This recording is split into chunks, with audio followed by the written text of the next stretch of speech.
Hello and welcome to the Avrum Rosensweig Show. Welcome to one of the internet's best podcasts, where we dive deep into the lives of the extraordinary and fascinating people who leave an indelible mark on our world. Join us as we explore their captivating stories, remarkable achievements, and unique perspectives that shape history and inspire generations.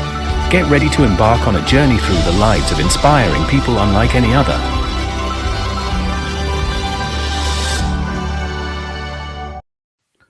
Hi, folks, and welcome to the show. The show today is sponsored by my dear friends Mel and Carol Cohen and their nonprofit Mia Sarka. It's a Canadian-based organization that provides grassroots community outreach and support on programs targeting education and health across Uganda, Kenya, and Jamaica. Read up on them and consider donating at miasarkafoundation.org.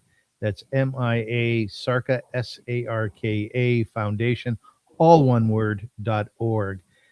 Carol's music is also performed under the name of Chauncey Picard, Picart, and can be found on her YouTube channel at Chauncey P, CHAUNCEYP, where you'll find about 20 cover songs of various genres. She's a gorgeous voice. You can also hear her on many streaming platforms.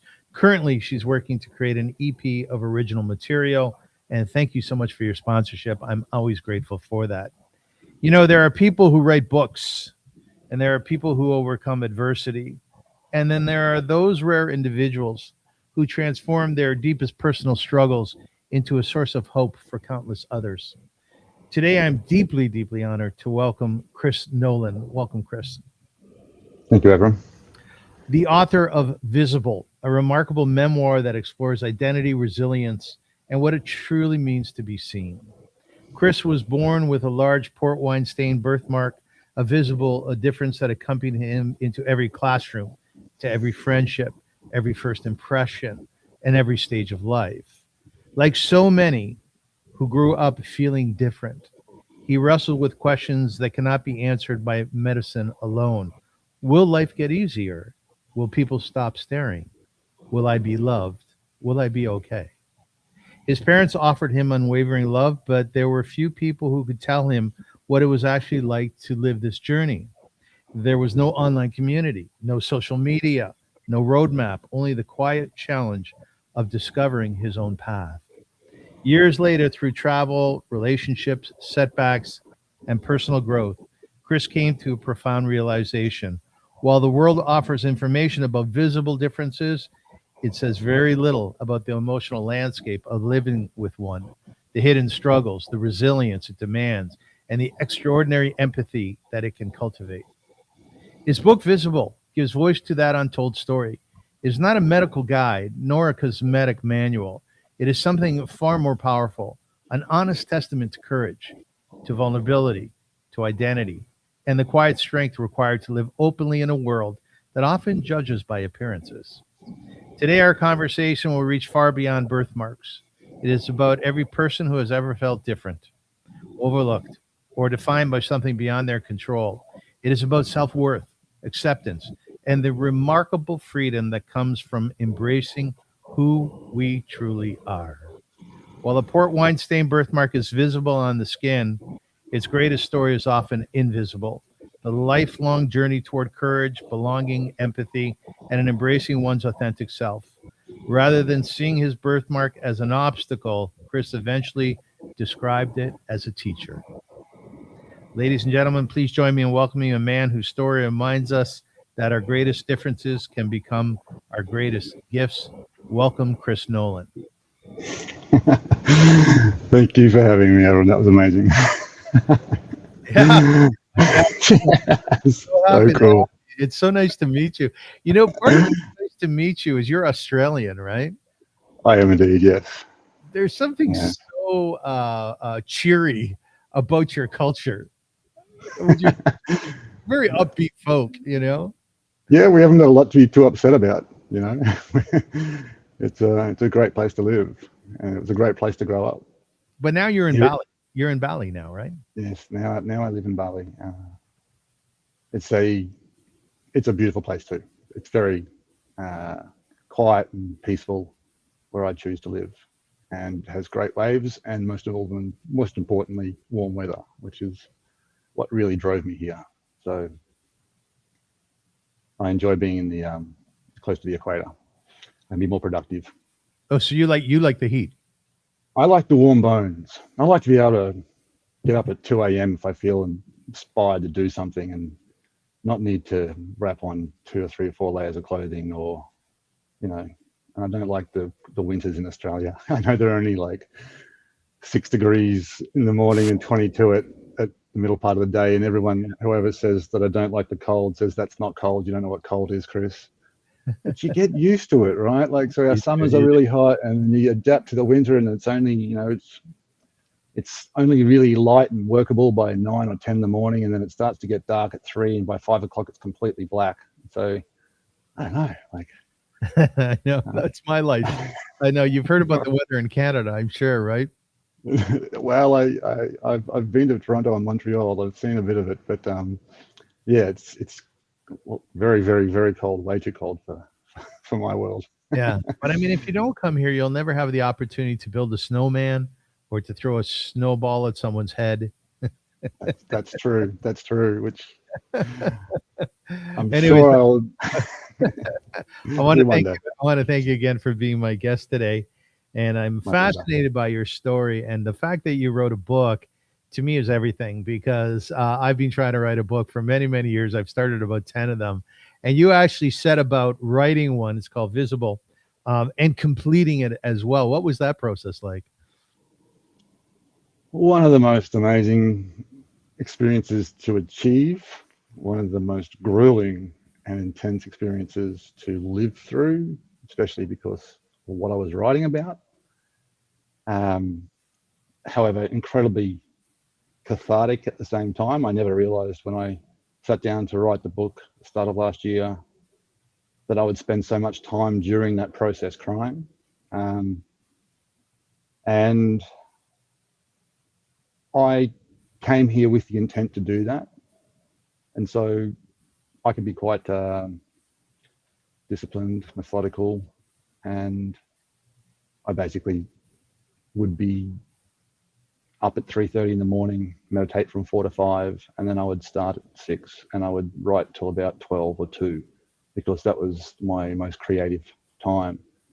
And I did that for months, 7 days a week, did nothing else, didn't go out, only surfed, went to gym. I'd allow myself to go out for social hour on a Friday afternoon for like 2 beers and 2 cigarettes at the mini mart for 4 hours, and then I'd come home and I'd come back and I'd sit back down, and every time that I needed to, I couldn't think of what to write, or I didn't know what to do, I'd get up and walk outside, and then 5 minutes later I'd be back here and I'd be like, I don't care, you're going to make this work, you're going to do this. And eventually it came out.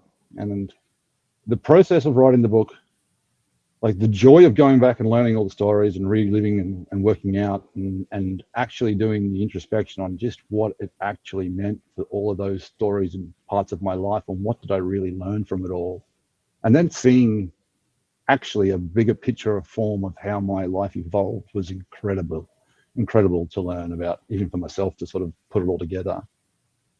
And then for anybody who wants to write a book, once you do that fun bit and you get your manuscript and you get to the end of all of that, then I spent 2 months editing and learning how to use InDesign to format it and then self-publish, which was a whole nother kettle of fish on the end of a very intense process, which looking back now, if I was able to have somebody else do that part, unless you really like being like detailed to the nth degree, have somebody else who enjoys doing that. But go and start writing your next one. But it was a good process. I just want to tell our viewers and listeners, as mentioned, Kris is in Bali, so while it's about 9:30 here in the morning, where I'm recording from, it's about 9:30 at night in Bali. So there's a bit of delay on the Wi-Fi, but it doesn't matter. Just close your eyes and listen closely. So when you're writing this book, did you fall in love with yourself?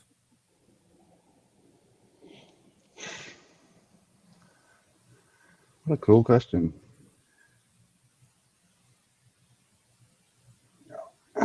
I already have an intense amount of love for myself. I have had to develop that over the years. It was one of the things that I always fell back on, which was if I can't love myself, then nobody else will love me. Yeah. I had to absolutely learn that, in my opinion, and this is probably gonna knock a few people on their head, but like cause a few problems in their heads. But I think there is really only one true love, and that is self-love.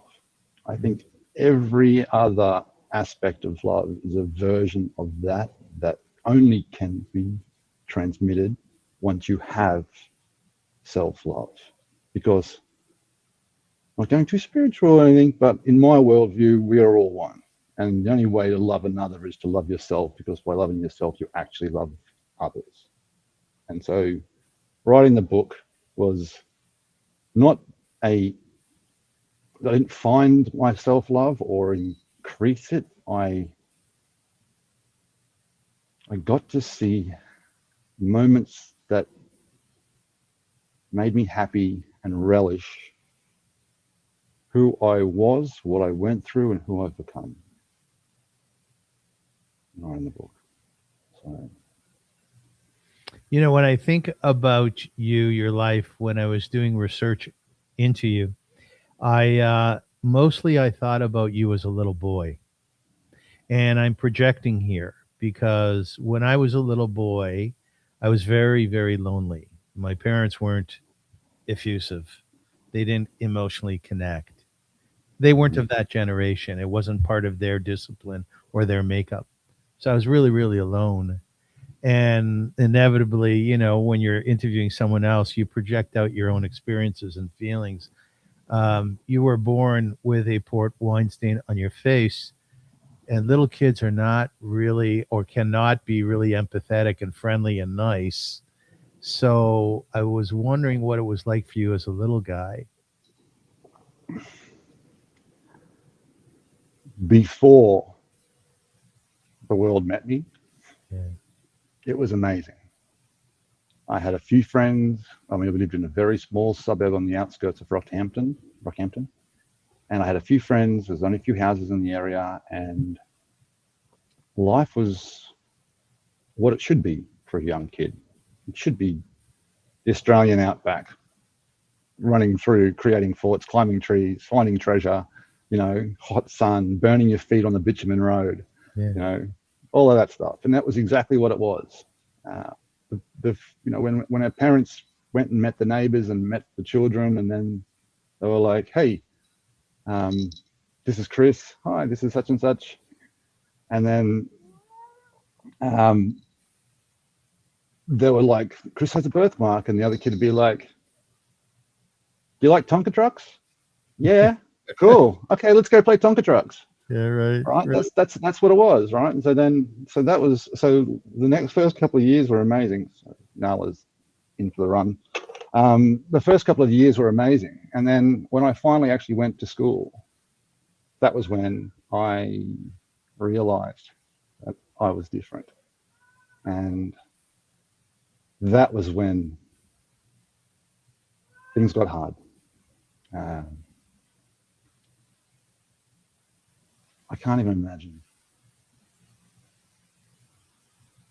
I couldn't have thought that it would be like what it was, but it was.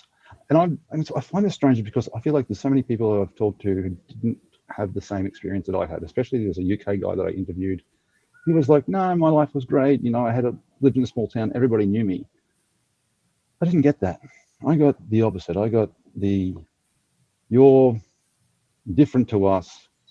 Yes, we've been told you have a birthmark, but it doesn't matter. We're trying to form groups. We're trying to be cool. We're trying to have mates and be part of sports teams and whatever it was that was kids were trying to create in each school that I went to. And I went to 3 different schools during my early years. It wasn't easy for me to fit in. And I got a lot of bullying. I got a lot of people calling me names. I suppose I wrote about in my book that there was an unfortunate experience that the most enjoyed lollies in Australia at the time when I was growing up were Milkos and Redskins.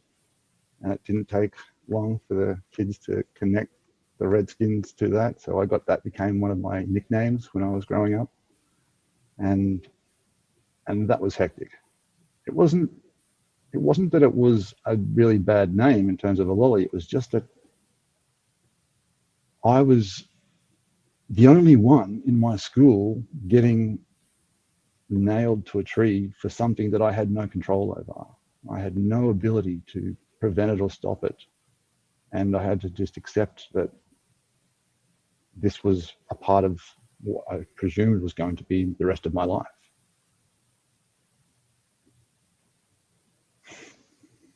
That, yeah.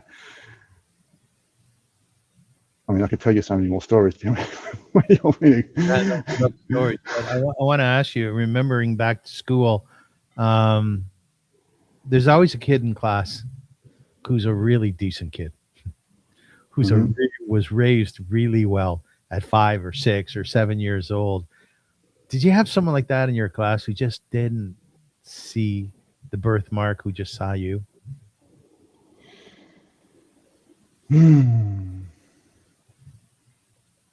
I had a couple of close. Am I talking primary school here? We're talking, because the hardest years were probably 3 to 7, I would say, or 3 to year 10, 11, 3 to year 10.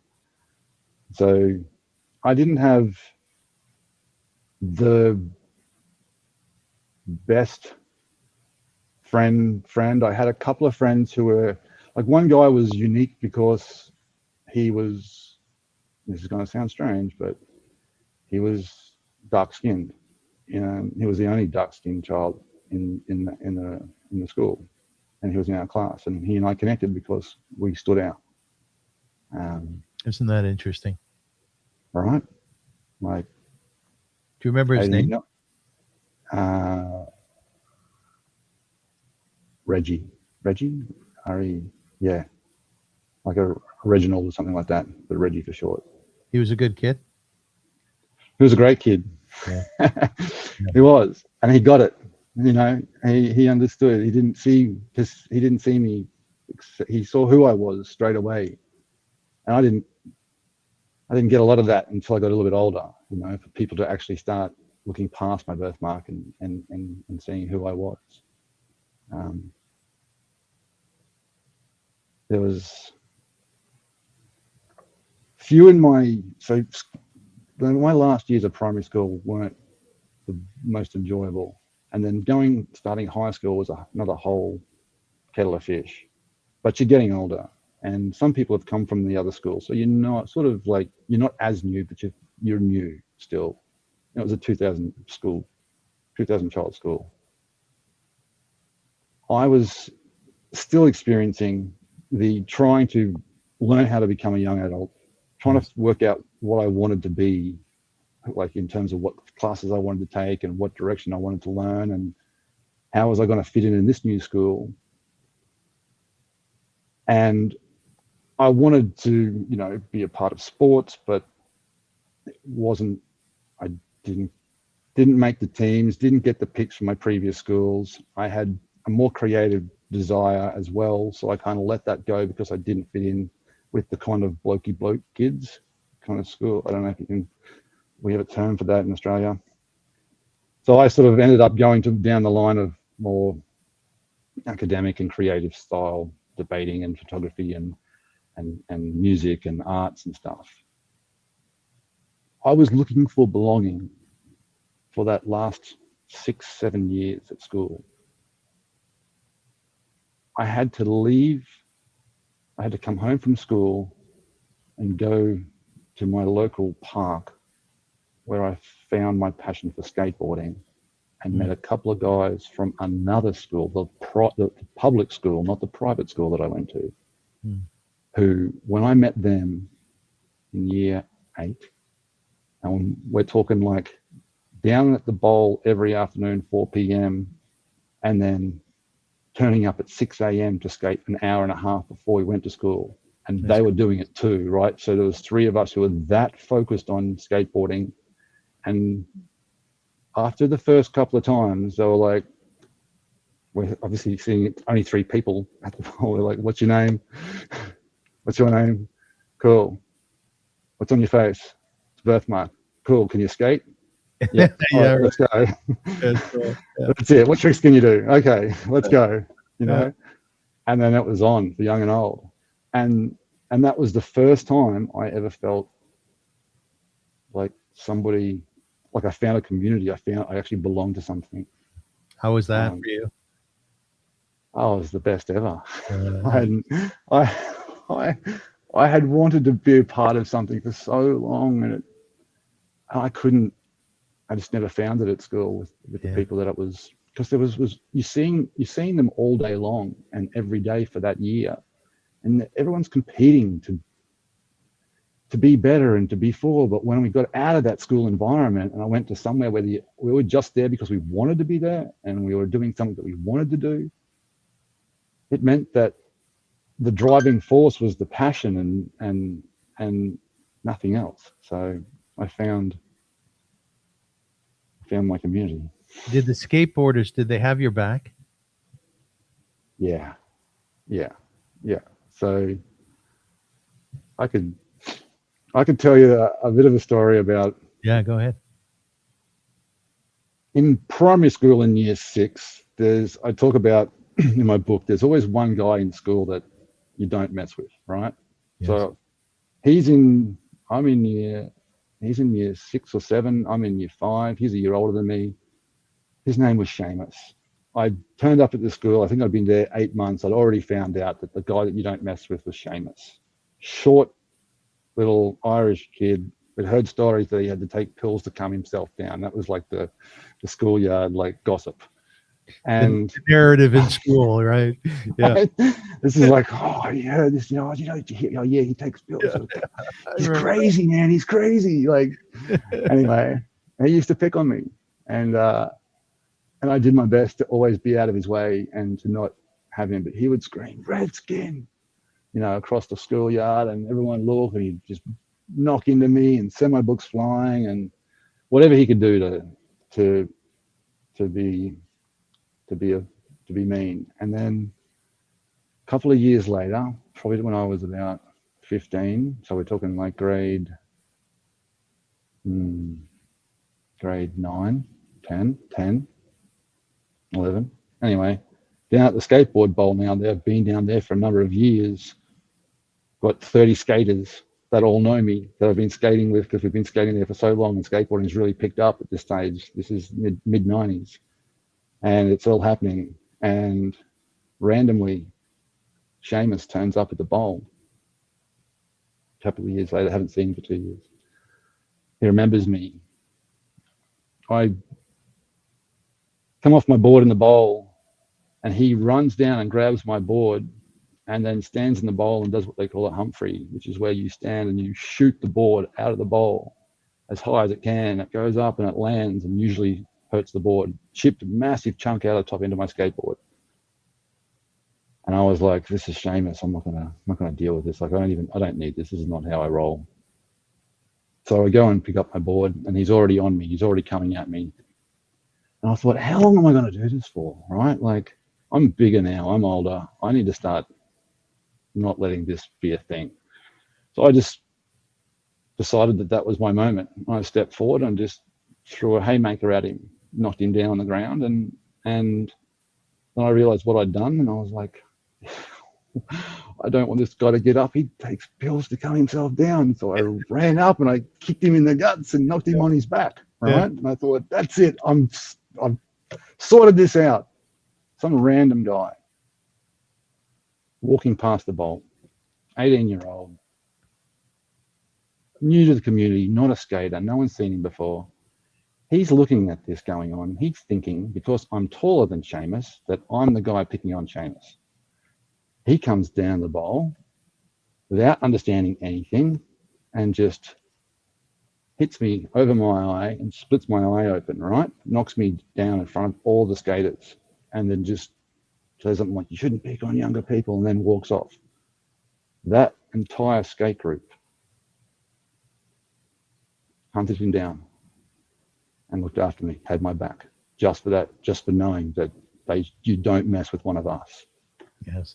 Yes. And that was when I was like, oh my God, this is like, these people, like, we are all one together. Like, there's nothing about us that makes any of us different. We are skaters through and through. And it was insane to know that happened while I was standing there bleeding blood on the ground and people helping me out. But you ever see those boys around? No, I mean, we're talking a few years back now, mate.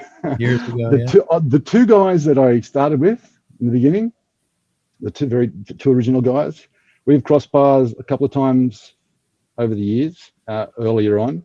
And then ever since I wrote the book and started getting back out here on social media, they've both reconnected. We've had chats. When I get back to Oz, I'm going to pop in and see the boys again, and catch up. So yeah, I'm looking forward to that. Again, I'm thinking back to my own life when I think about you. It's inevitable, Sure. Now that you have a beautiful podcast of your own, so many of the questions that you're going to ask are going to come from your own experiences, obviously. Yeah. And I'm thinking about my son. My son is 20 years old, and he's a beautiful, beautiful kid. He's a scholar. He's handsome, like GQ handsome. He's got this very effusive, warm character and personality, but like every kid, he's gone through his challenges. And as a parent, it's extremely difficult to watch your kids suffer. I'd much rather take a bullet than watch my kids suffer. Absolutely. Yeah. So, yeah, of course. So in that light, your mom is Margaret and your father's Fred. God bless them. Mm-hmm. 78, 76. Yes. How did your parents parent you with this very big challenge that you took with you to school, that you took with you in relationships, that was with you wherever you went? I'm so curious. How would one parent a child with this challenge?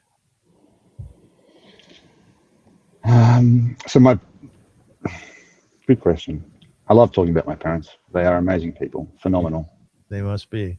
They raised a good boy. and they were exceptional people to watch. So my learning of how to be in the world all came from what I continually saw in front of me and how they acted, and the way that they were steady with themselves, not just in public, but also at home with their troubles that we all go through, with life's troubles. They weren't perfect parents, but they definitely knew how to set understanding, set examples, and maintain them so that my sister and I would follow them through our learning journey. And then when it came time for us to actually be in a situation where we needed to act a certain way, we would mimic what they did. And at times when I was like, let's not think that there was no talk. My parents understood that while I was going through tough times, that they could sit me down and say, Kris, yes, you've got a birthmark. You're born with it. You can't change that. But what you can change is how you choose to react to all of this. You can cry. You can go and let your emotions out, which is perfectly fine. But if you choose to go back to school tomorrow and want to go and be aggressive or want to go and tell somebody off, it's not going to serve you. You're going to keep carrying this and doing these things that will end up just making it worse.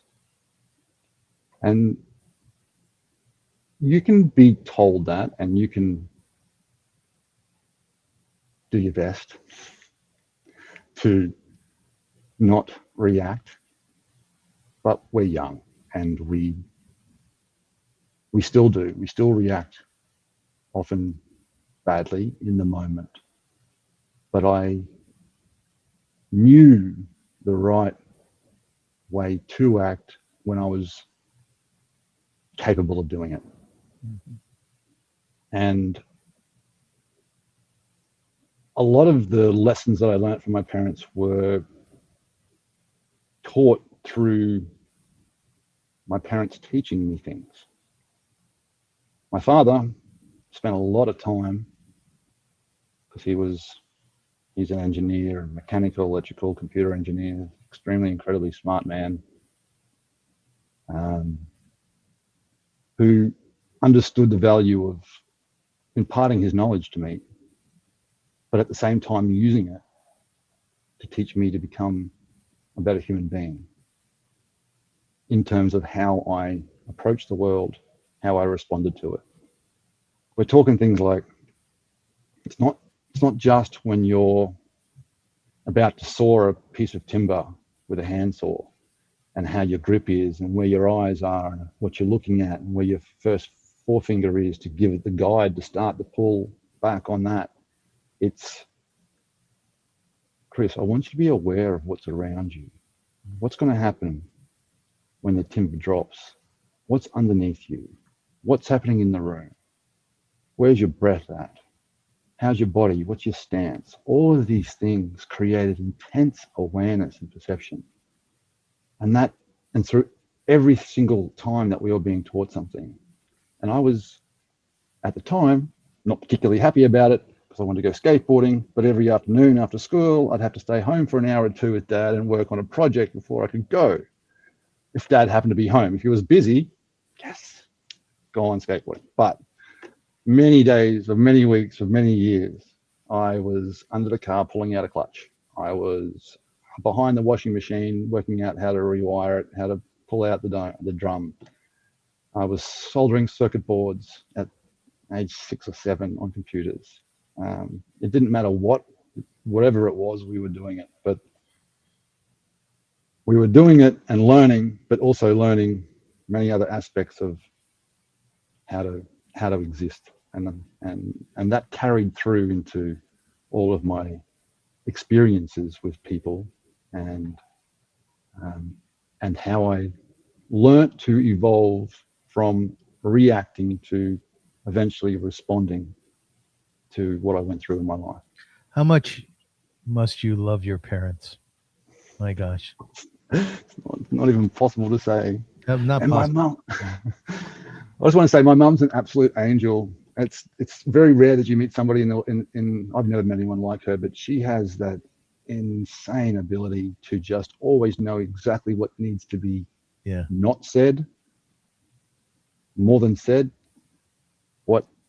when the hug needs to be there, or when just, come on, Kris, come for a walk through the garden with me. I'm all upset, I'm stressing out, I've been called bullied, like, rah, rah, rah, just come for a walk through the garden with me, mate. Now I've been working on this plant. Did you know that this plant does this and this and this? Do you know that these flower at this time of the year? And just watch me regulate, watch me tap into mum, watch me learn how her calming nature just draws everything back to something that's grounding and useful and beautiful. Kris, you have beautiful eyes and you have a gorgeous smile. Was your mom able to make you feel handsome? Yes. My mother always told me that I was extremely handsome, and she was the one that, if I felt a love from her that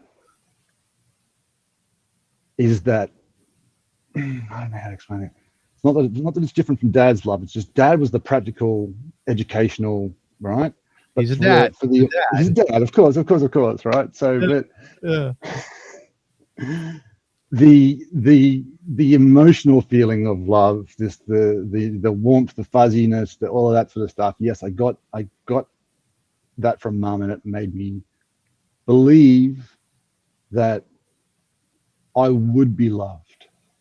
Someone would see that in me and would love me, that I would eventually find a partner. Because you can imagine would have been very easy for me to have gone the path of thinking that nobody will ever love me. The world only wants to hate on me. And I could have easily, if I was not such a positive person or had such steady and powerful parents to lead me in a good direction, I could have become quite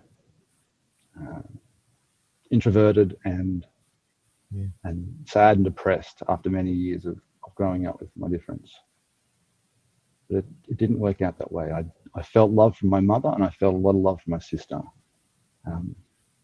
Dad in a different way, but they gave me the feminine side of the love, I guess you'd call it. They taught me a lot, actually. They taught me, my sister and my mother helped me understand a lot about women and a lot about how relationships should be. Because I think Dad was always Dad came from a very tough mother and father. I think Grandma was the Brisbane Boy College headmaster. She was one of the toughest women in Brisbane, the city we lived in. And he wasn't, he was a direct result of her. So he didn't understand what feelings and and what that meant. Yes. How but he did understand the importance of ensuring that I at least understood that I was loved, which was incredibly powerful. I never didn't think that I wasn't loved from him. He was always proud. He would tell me that I was loved. He would show me care, and he would be there when I needed him. Always drop tools like that. So yeah. Yeah, I do feel that you're lovable, by the way. It comes through the screen.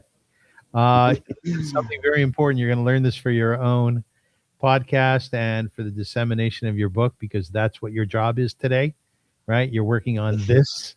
Yes. Right? Well done to you. Sponsorship is really important. So this episode is brought to you by Mel and Carol Cohen and Mia Sarka. They're a Canadian-based organization that provides grassroots community outreach and support programs targeting education and health across Uganda, Kenya, and Jamaica. Read up on them and consider donating at miasarkafoundation.org. You can also find Carol's music. She has a beautiful voice on YouTube channel at Chauncey P. That's CHAUNCEYP, where you'll find about 20 cover songs of various genres. You can also hear her on many streaming platforms. Currently, she's working to create an EP of original material. These are beautiful folk, Carol and Mel, just lovely human beings. And I'm very, very grateful for their sponsorship. How were you with the girls in your younger years? Well, I was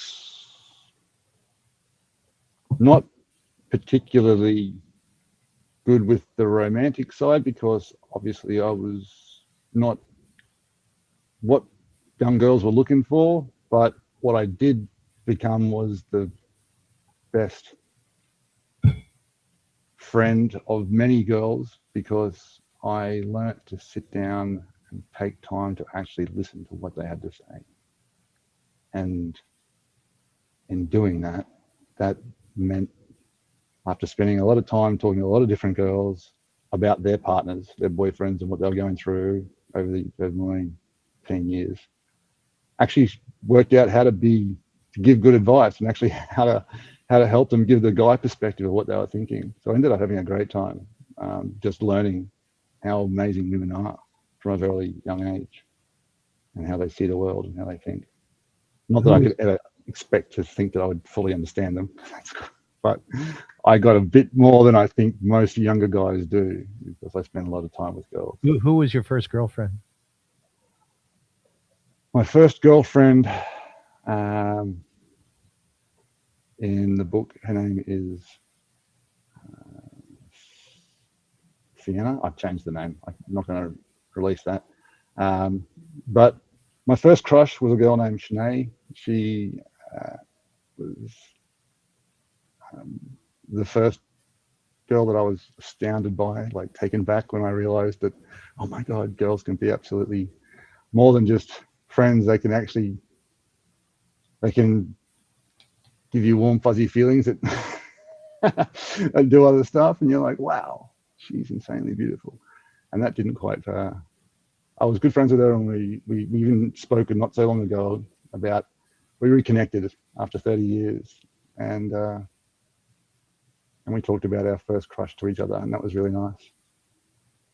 But it wasn't until I was probably 16 at the end of high school did I really have my first girl that I actually like believed I had fallen for. Like my first understanding of what I thought love was. And I didn't actually end up asking her out until just outside of leaving year 12, which was pretty cool. That was a very nice experience. Do you remember her consciously going out of the way to kiss your birthmark? No. Not consciously. No, she didn't. I've had other girls do that. But she was the first person to say something to me that was about my birthmark being something that was inspirational, or she said, I think it was beautiful and I find it really inspiring, amazing. And I was like, this is the first time somebody was saying these words to me about my birthmark, where everybody else had always just dismissed it or tried not to notice it or said something mean about it. And then I met somebody who actually, after I was, sitting down with them and playing with a little flower and twirling it while we were talking, and she stopped for a second and then looked at me and went, I think your birthmark's truly amazing. It's really beautiful, inspiring. I was like, what? Mind blown. This is super cool. I haven't had this experience before. And then, yeah, it took me another 6 months before I got the courage to ask her out, but it was cool. She was a gem. I think one of the most poignant lines that I gleaned from your writings and from your speaking is that eventually your birthmark became your teacher. Mm-hmm. And I thought that was a beautiful, beautiful thing. I've had a similar experience. I grew up with terrible, terrible acne, to the extent that probably for about 10 years, I really did not take off my shirt in public, and this speaks to the differences that you speak a lot about, that kids, so many kids have a difference that they may not ever talk about. I was terrified to be seen very often. Mm-hmm. And eventually, as I got older, and as you say, you equip yourself with tools, I was no longer scared, and I was no longer, fearful about going to the beach and taking off my shirt, because if somebody would stare at me or look at me or ask me questions about it, I would just answer them. But you position this beautifully. You said that your birthmark became your teacher. I love that. Explain what that means. Yeah, so that was a realization that happened to me when I was about 24 years old. Up until that point, I had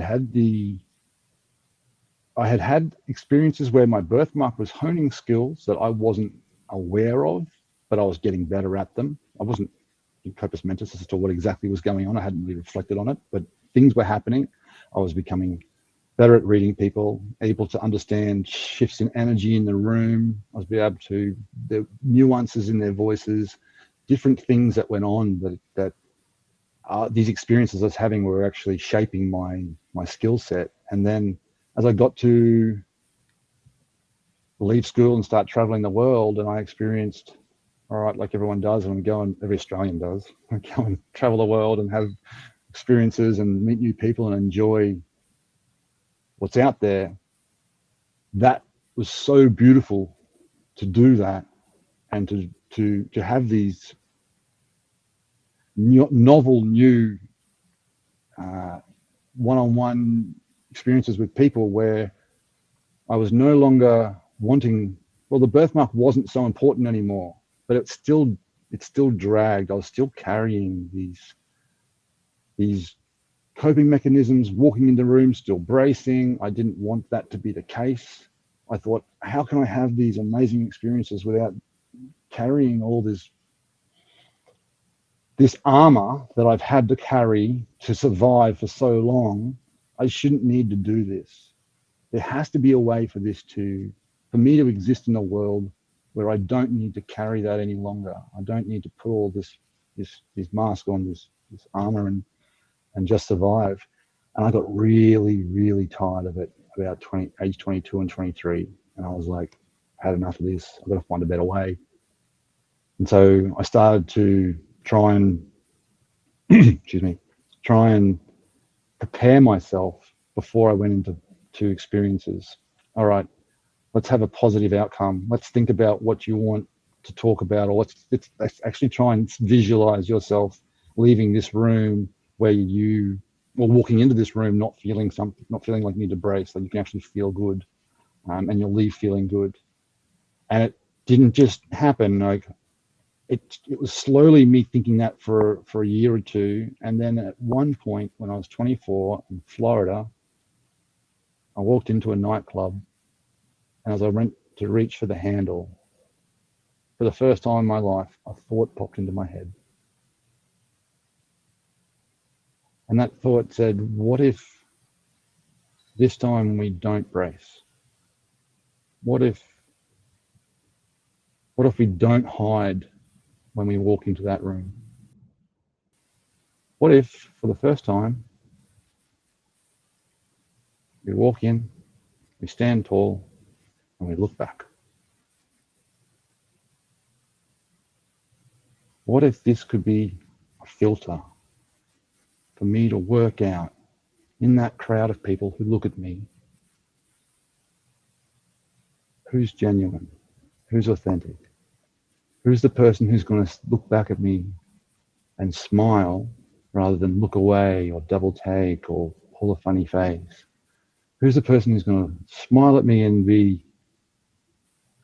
give me that energy, understanding that I know exists, that nuance? And I'm going to be like, you, and you. You're the 4 people I'm going to go and speak to tonight. I'm going to give you my energy because I can already tell that your energy is on point.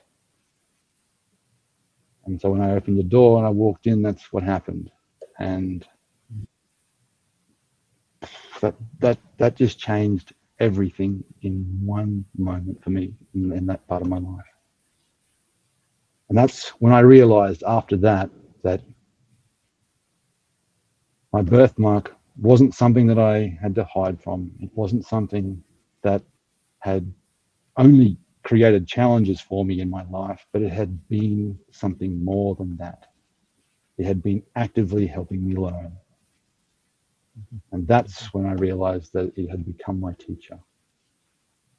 It had taught me empathy. It had trained my awareness. It had taught me discernment.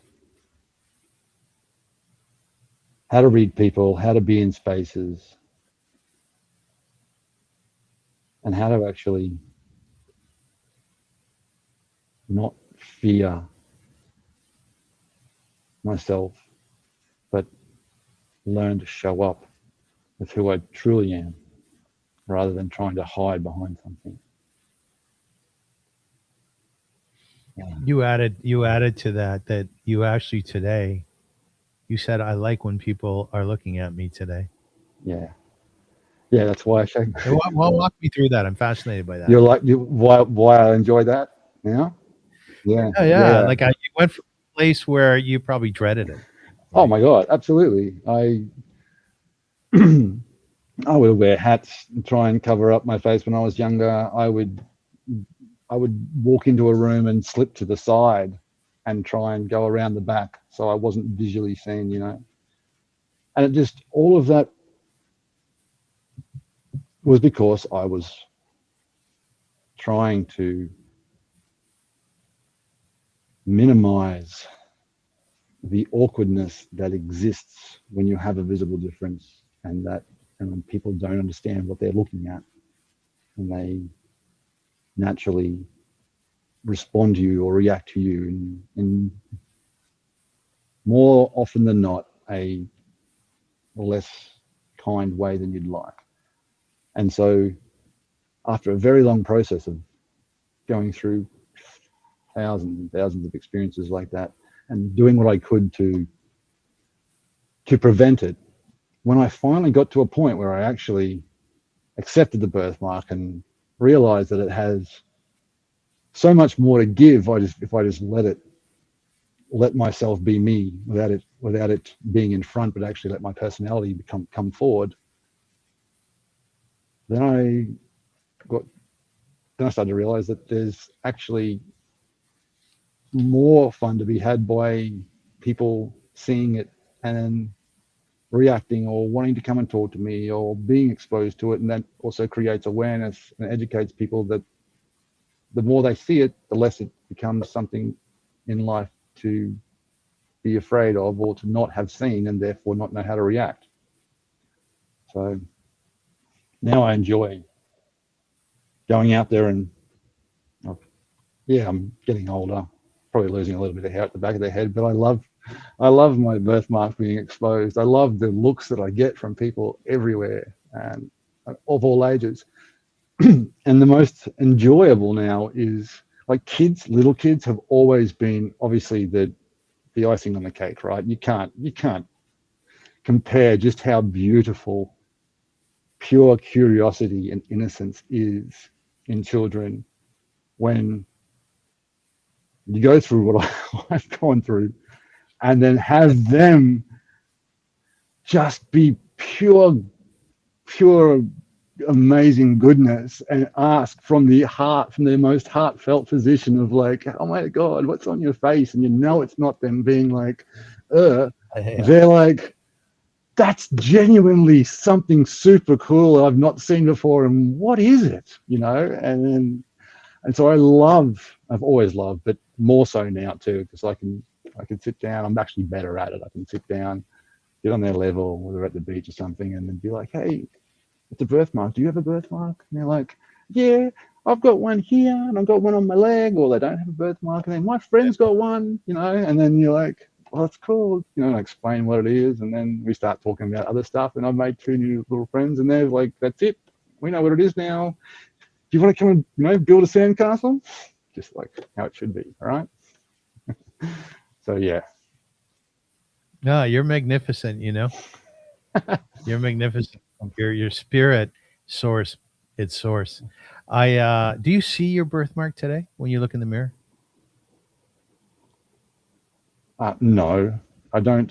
I'm aware of it, but I don't see it. I will say that I've had moments over the years where a random day after 5 years have passed, and I'll be like, that's right. Oh yeah, I forgot about you. You know, like, because life was just so full on. I was just doing so much. And the people around me, because I was obviously a bit older, we're all close friends, and it's if you're not meeting new friends, then they're not even getting a moment to be like, hey, you know, super cool. Just wanted to check in with you. Like, what's actually, you know, it's always interesting how how adults try and ask who are already your friend a little bit, haven't quite worked out what's going on. And they're like, and then you sort of explain, oh yeah, do you understand what's actually going on? They're like, no. You know, like, you realize it's blood under the skin. They're like, what? Like, everyone thinks it's pigment, you know, but that's not how port wine stains work. So then you start explaining the actual story of how all the capillaries work and the flows to the larger arteries and veins, and they're like, wow, and they love it. And then they're like, so I'm actually seeing like blood pumping underneath you, like across your face right now. I'm like, yeah. And that's why it's red. I'm like, yeah, that's cool. You know, they're like, oh, and then their mind just boggles, and they want to ask you 10 more questions. Like, does it bother my son? Does it do this? Does it do that? And you're like, exactly the same as the other side. The skin's exactly the same. It's just capillaries are turned on, letting the blood close, and these ones are off. So yeah, nothing else really affects it in any other way. This would be the same as that. But then, and then they're like, well, cool. So, sorry, I might have got a bit off track there with you guys. No, it's all good. If you had control over how you were born, and you had a chat with God, would you say to God, "Create me the way you're going to with the birthmark," or would you say, "Please don't"? I would say absolutely create me the way I'm going to with the birthmark. Yeah. But I must put a caveat on that. Only if you let me choose my parents. And I would then have to choose the parents that I have. So this is my deepest, heartfelt plea to all parents out there who have a child as a birthmark, with a birthmark. The job you do, the foundation you set, is the most important aspect for their life ahead. 100%. The better the parenting at the early years, the steadier they are, the love that you feel growing up will give you the foundation, like give the person with the birthmark a foundation to actually be able to step forward from something solid rather than fearing those moments. And it's easier to build the strength and the confidence to actually allow your true personality to shine through and not be held back by your difference. So, yes. Are the people of Bali culturally warm towards you? Does that culture work in your favor? The people of Bali are just genuinely beautiful Hindu people. And Are they, they? oh, the best, honestly. There's so many Indonesians. I think this is probably true in parts of the world that are very dense, completely opposite to where I grew up. But when you have, I think, a lot of people, there's a lot of difference. There's a lot of things that people have seen, a lot of different birthmarks. They've seen a lot of different moles. They've seen a lot of different everything. And so it's nowhere near, it doesn't seem to be anywhere near as interesting or even looked at for longer than like, cool, you're just somebody with a birthmark now. What are you doing, and what can we, how can we help you, and how can we, smile, or whatever it is that you're doing with the Balinese people. But they're genuinely nice people, and I'd say it's their culture from the Hindu. I haven't felt the same warmth from the Muslim islands, but I think that there's also some difference because Bali has had many more years being exposed to tourism, and Lombok and other islands haven't. So they're not as used to just simple Westerners, I guess, or just people being in their space. That might be it.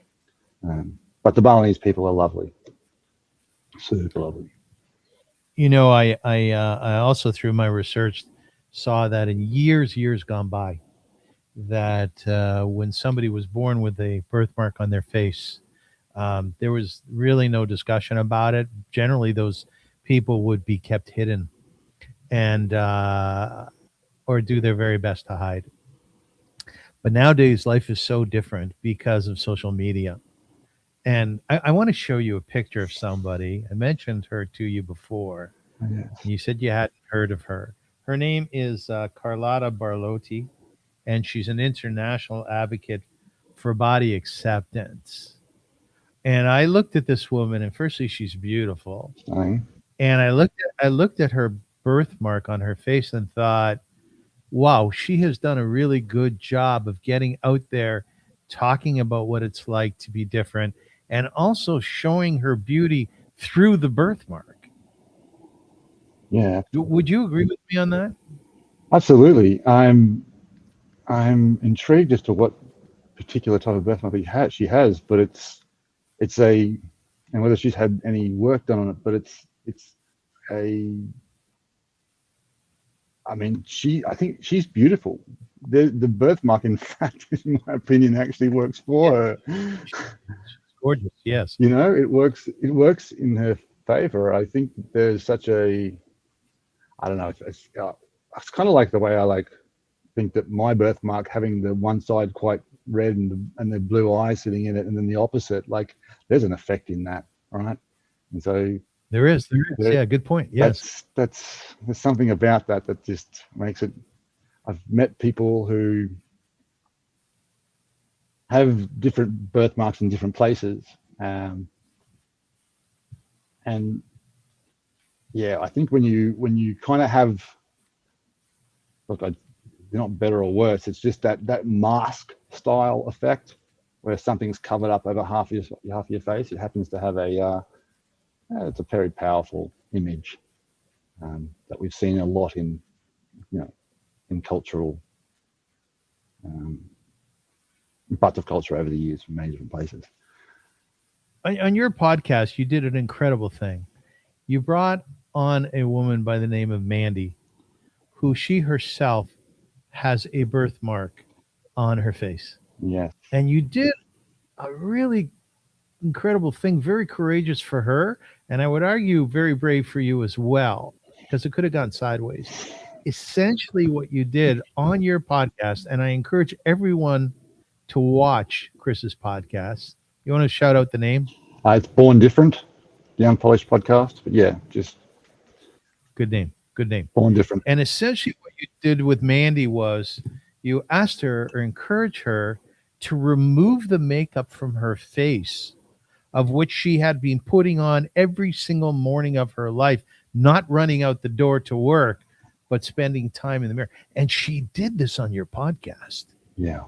What was that like for you? Mind blowing. I was not expecting it. I need to, so just to be clear for the audience, it wasn't like Mandy came into the podcast and we sat down and thought about this. This was just, I'm doing my thing here. Mandy happened to be in Bali, reached out to me and said, hey, could we meet up at a cafe, or would you be open to having a conversation? I'm here with my partner, I have a birthmark. And I was like, I'd love to. Let's go and sit down and have a cup of coffee. And I brought my equipment with me, thinking that she might want to record her having a chat to me and be able to take that home as an experience for her, not to record a podcast from my end. Then when I got there, she turned up with all of her makeup on. I almost didn't recognize her. And I only saw the birthmark down the sides of her arms because she had all this makeup on. And I didn't really, I only showed a small profile picture, but she turned up and I was like, oh, yes, of course. Nice to meet you. We sat down and had a chat for an hour. And her story and my story were different, but the same feelings, the same understandings, the same nuances of life we had existed through, even though we had slightly different stories on how we grew up. And she had been at the age of 5 going to preschool with a mother who was showing her love and wanting to protect her child by preventing others reacting to the birthmark by putting makeup on her from the first day she went to kindergarten.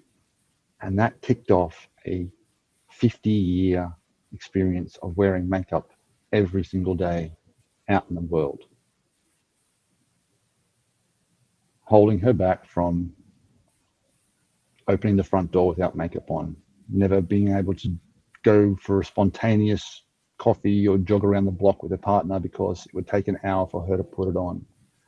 It had been hours and hours and mentally controlling, and everything that she wanted to be could never allow herself to be, because this pattern was how she identified herself as out in the world. And when she sat down with me and we spoke about, she was obviously interested in how do I roll like I roll, and how do I get by and do it, and and how did I get to the stage of being so okay with it. And I understood and listened to the story and kind of just said it on the off cuff. I was like, you could do this too, and you don't need to jump in the deep end. You could just start by one day a week having a cup of coffee at your local coffee shop. Just go there and experience what it feels like for an hour, and then come home and maybe a week later go back after you've had time to feel how that what that experience was like and how it made you feel in the post week. And the more we talked about it, and she's like, you know what, it wouldn't be so bad. I really need to start changing this through my life. And, maybe I could be like you. And I was like, you know what, Mandy, you should just go in the toilet with a couple of tissues, come out and wipe it all off. She was like, yes, I should. I'm like, wait, what? And she's like, you know what? Yes. And I was like, oh my Lord, now I'm like thinking this might actually happen. Like, this would be the coolest thing ever if I got to sit here with her and actually go through this experience. Because I would have loved to have been in her town at her coffee shop when she did it with her for that first time. But if she's got it happy, maybe do it here, that'd be great. And she was, the idea got to the point in her head where she was, yep, I'm going to do this. But her whole body was rattled. She was nervously shaking like crazy. And this was huge. It was so big for her that, and her partner, who loves her to death, has tried for the last 8 years to try and support her with the idea of taking off her birthmark, that she could go out into the world and enjoy it. And he thought, and he knows she's beautiful without it, and others would think the same. But it's always difficult, what it's like when you're in a relationship with somebody and they tell you these things, but the seed needs to be inside your head. You need to plant it and grow it. You can't. It's very difficult to hear, even when it's really valuable support. And I think visualizing me may have helped her plant the seed that it could be a version of her in the future. But the more time we spent together in that hour, that future came crashing down really quick on us. And she was so amazingly wonderful to actually step up to the plate and have a shot at it, while it was like in that moment. And he was amazing support for her. We did our little thing, we prepped for it, and then I was like, we can record this and you can take it home and watch it. And she's like, no, you want to record it, and I want you to use it for your platform, and use it to help other people understand. And I was like, okay, great. I can definitely do this. Let's do this. All right, let's have some fun with this. Okay, let's sit down and we'll do this first, and then we'll do a conversation. And so we did all of that, and it was great. Super incredible to watch. You've seen this footage, so you know. And then even as her body had finally started to regulate itself, she still was like, yeah, okay, this was great, but this cafe, there's 100 people here, this restaurant. I'm still really worried about what it's like when I go out into the world. And I was like, well, we've come this far. Let's pay the bill. Let's grab my hand and let's go for a walk in the streets, and we'll see how hard it is. And if you think it's hard, just squeeze my hand. Like, I'm going to be right next to you. We got this. Like, together we've come this far. We can keep going. And we did, and it was cool. Like, it was. The best part about this whole story is not just the fact that she went through that transformation in herself, finding a new way of understanding who she was and how she could potentially see herself existing in the world in the future in that moment. But after she left me, and then the next couple of days that she spent on her holiday, she told me that she spent maybe 80% of her time, the next 2 days, covered up. Like, she woke up, she went to the breakfast, they had coffee, they went to a cafe, they walked on the beach, they did spontaneous things that had always been like holding her back, jumping in the water. Mind blowing for her. She got to be a version of herself, I suppose, that she has wanted to be for so long, but always was held back by, the way that we often react, or we prepare ourselves to react to the world. After all that with Mandy, how did you feel about yourself? Do you see yourself as a bit of a healer? I I would like to believe that sharing my experiences is helping others. That's Yes. how I want to sit with it. I would love to do that same thing with more people. I feel I could sit down with one-on-one with people and have, a half a day or a day experience and just enjoy the moments together of talking about our lives, experience that same style of thing. And I believe that both of us would leave changed and better for it every single time. And that would be a joy to spend my days doing that with people. Have you thought about doing a TED Talk? I would love to do a TED Talk. You should do a TED Talk. You should do a TED Talk. Research it. Yeah, Oh yeah, you would inspire many millions of people. Yeah. Awesome. Well, that's I'm definitely on my list. Don't worry. I thought there was going to be You're good. I thought there was going to be one here in Bali, but then I realized it was the previous year and it's not coming. So I'll get on top of that. Produce my TED Talk. Kris Nolan, I've been working with AI over the last few months on developing poems for my guests, and I have for you an ode to Kris Nolan, Okay. and it goes as follows: When first you entered life, the world saw color before it saw your name. A crimson map upon your face became a question others asked before you had discovered your own. Will this grow easier? Will they cease to stare? Will I be loved? Will I be enough? These were not merely childhood questions. They were companions walking beside you through schoolyards, through lonely mirrors, through every room where strangers looked before they listened. Yet time performs its quiet miracles. The mark you once believed was written against you became the very script through which compassion learned to speak. You discovered that survival is not the summit of a life. To survive is to brace oneself against tomorrow. To live is to open the door and welcome tomorrow in. You taught us that confidence is not the absence of being seen, but the courage to remain visible.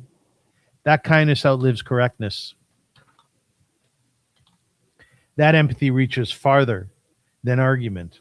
That every soul carries a birthmark, though most are hidden beneath the skin. Your father taught you how machines were built. Life taught you how hearts were repaired. And somewhere along the journey, the child who feared every glance became the man who now invites the world to look, not at the mark, but through it. So today we are reminded that our deepest wounds need not become our prisons. Sometimes they become our teachers. Sometimes they become our calling. And sometimes, as in the life of our very dear Kris Nolan, they become a light by which countless others finally find the courage to be seen. Wow, amazing, bro. That's so cool. What a beautiful poem. I will send that to you. I can't wait to read that again. That's incredible. Thank you so much. Yeah, share it with your parents. They raised the good boy. I will, absolutely. I'm going to go through this one. Oh my Lord. I want to conclude with reiterating that the episode is brought to you by Mel and Carol Cohen and Mia Sarka, their Canadian-based organization that provides grassroots community outreach and support and programs targeting education and health across Uganda, Kenya, and Jamaica. Read up on them and consider donating at miasarkafoundation.org. If you have more questions, please feel free to ask me. I really, really enjoyed being with you. You were a great guest. Thank you so much for having me. Really, you're a great storyteller. You're highly inspirational. And you know what? You have this effusive, this cheeriness about you, which is always nice. I enjoy that very much. Awesome. You're an amazing interviewer. I love your voice and such a nice, easy person to talk to. So thank you so much for this conversation. It's been an absolute joy. Avrum, amazing. I appreciate you having me on here too. Incredible. No, absolutely. My best advice to you, and I don't think I need to give this to you, but just keep on doing what you're doing, man, because you're going to attract many, many people through your courage and bravery and your insights and your wisdom. And I guess what I'd like to do too is not only dedicate the show through my dear friends Mel and Karen, but to your parents as well, Fred and Margaret. Absolutely. They must Thank you, be yeah. very, very special people. Maybe So we'll do a Margaret, panel. Yeah, honestly, right? We yeah, should do a panel with you and your parents. That would be very nice, absolutely. I think it's a great idea. I'd love that. Anyways, God bless all my listeners, my viewers. I'm very grateful for you coming by and watching our show. Please share it. And the whole idea behind the Avrum Rosensweig show is to give humankind a pat on the back through inspirational stories. And we're in a time now where that pat on the back or that hug needs to be very, very strong and powerful. So once again, thank you to my guest, Kris Nolan. All kinds of information will be provided to you when I post this interview on YouTube. And until then, as my dear mother, God bless her soul, used to say, sei gesund, which is Yiddish for go in good health. And again, thank you for coming our way. Awesome. Thank you.